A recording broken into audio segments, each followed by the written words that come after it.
Hey everybody, Delta Flight Gaming back again, and today I wanted to share a little deck I built a while ago. It's a little mono blue mill deck with some deep sea creatures that I've thrown into it. Yeah, I built it a little while ago, but yeah, the deck consists of 22 lands, 4 enchantments, 18 spells, and 20 creatures. Might be a little bit heavy on the spell side, but I think it kind of works for how well it does.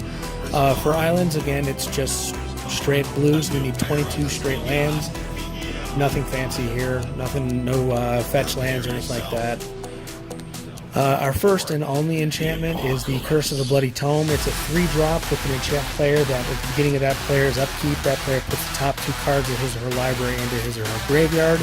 That will work to help out some of the creatures I have later on. Our first spell is Dream Twist. It's a 1-drop for target player puts the top 3 cards of their library into their graveyard, which is really nice for, opening hand, and then has a flashback so you can play it first 2 turns and they got already 6 cards right in their graveyard. Next up is Sanity Grinding for 3.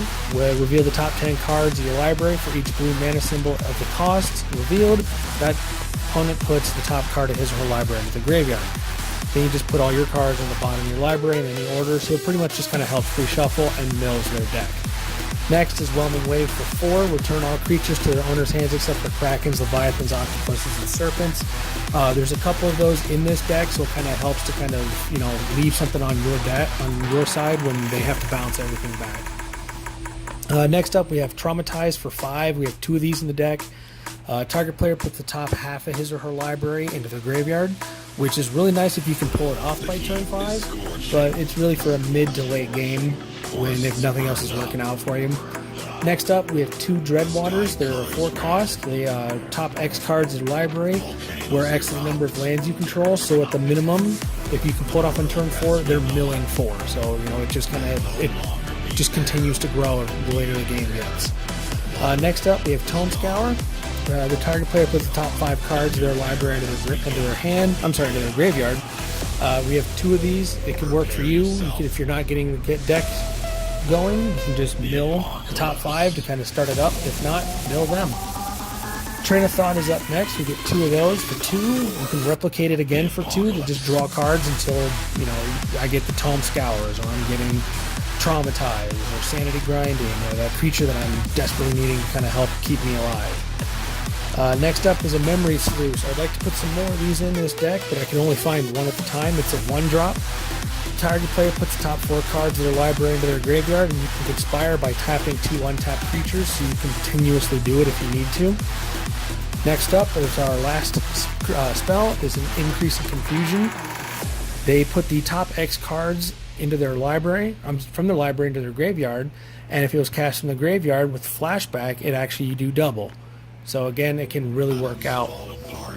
First up for creatures, we have 4 Jace's Phantasms. They're a 1-drop for 1/1, but with all the milling that we're doing, if you can get it off turn 1, that's great. The later it goes, they become a 5/5 once there's 10 or more cards in the opponent's graveyard. Next up, we have 2 Selhoff Occultists. It's a 3 for a 2/3. Whenever it or another creature dies, target player puts the top card of their library into their graveyard, so it kind of has that mill effect in its place. Next up, we have an Impaler Shrike. I'm not a big fan of this card being in the deck, but at the same time, it was kind of something I could use to kind of help keep me alive while I'm getting other decks going. It's a 4 cost. Whenever it deals damage, I can sacrifice it to draw 3 cards. Next up is Sage's Road Denizen. It's a 3 for a 2/3. Whenever another blue creature enters the battlefield under my control, target player puts the top 2 cards of their library into their graveyard, and since we're running a mono blue, that's pretty much all they're going to do anytime I cast this creature spell. Crosstown Courier is up next. We have a 2 cost for a 2/1. Whenever it deals combat damage to a player, that player puts that many cards into their graveyard. So at the beginning, you have at least 2 damage if it can get through. Next up is a Merfolk Mesmerist. It's a 2-drop for a 1/2. You tap a blue to tap it and put the top 2 cards of his or her library into his or her graveyard. So again, it's got the mill built in to kind of help build a Jace's Phantasm. Next up, we've got a Plume Veil. This one I would like to get another one in there. Probably replace one of the Shrikes in there. It's a 3-drop for 4/4 with Flash, Flying, and Defender. Basically, it's just a flying wall to kind of help build up my other cards and kind of get my mill spells going now. Now for the bigger cards, we've got a Sealock Monster. It's a 5 for a 5/5. It can't attack unless defending player controls an island with Monstrosity. Once you pay the Monstrosity, it's an 8/8, and an island that opponent controls becomes an island. Next up is a Harbor Serpent. It's a 6-drop for a 5/5 with Island Walk, and can't attack unless there are 5 more islands on the battlefield, which that shouldn't matter because by the time we play this guy, we're already casting it for 6 blue. Next up, we've got the Scourge of Fleets. It's a 7-drop for a 6/6. When it comes into the battlefield, return each creature opponent controls with toughness X or less, which is X is the number of islands I control, so at the minimum it starts off with 7. So unless they have some big huge creature, everything's going back. Next up, we have the Shipbreaker Kraken. It's a 6-drop for a 6/6 with a monstrosity of 8 for a monstrosity of 4. When it becomes monstrous, tap 4 target creatures. Those creatures don't untap for as long as you control it. After that, we've got the Stormtide Leviathan. It's an 8 for 8/8. It has Island Walk. All lands are islands in addition to their other types, so that goes to benefit some of the other big creatures that I've got. And creatures without flying or Island Walk cannot attack, so it kind of limits it.